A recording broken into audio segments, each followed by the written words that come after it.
French fishermen have erupted in anger, claiming some fleets are yet to receive their license to fish in restricted British waters. Fishing chiefs in the Boulogne-sur-Mer, just over an hour from the UK's maritime border with the EU, have complained as they are yet to be granted a license to fish in the UK's 12-mile zone.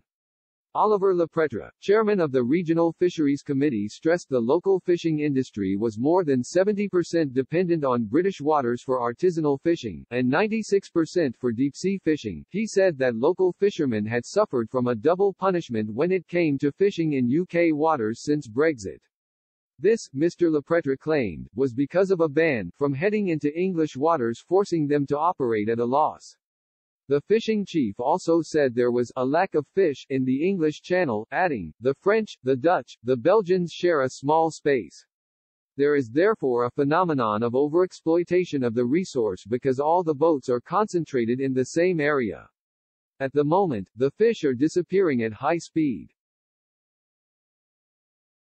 Express understands that officials at the UK Single Issuing Authority SIA, responsible for licensing, began to issue licenses to allow EU fisheries to operate within 12 miles of the British coastline on January 29.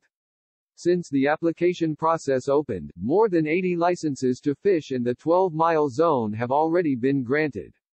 Since the UK fully left the EU on January 1, however, Mr. Lepretre claimed only 16 licenses had been issued by the UK government for a fleet of more than 150 boats. The complaints from French fishing chiefs come amid an angry row between the UK government and the European Union over UK shellfish exports. The EU Commission put new measures in place on UK exports, causing sour relations between Brussels and London.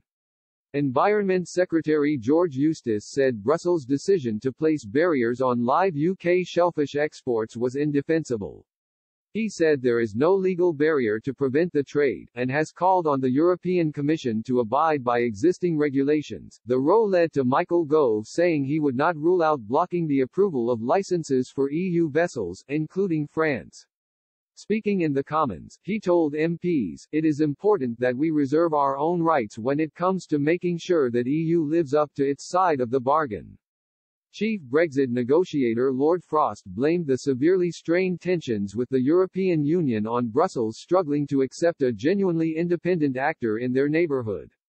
The peer called for the EU to adopt a different spirit in order to ease the more than bumpy relationship since the end of the transition period this year.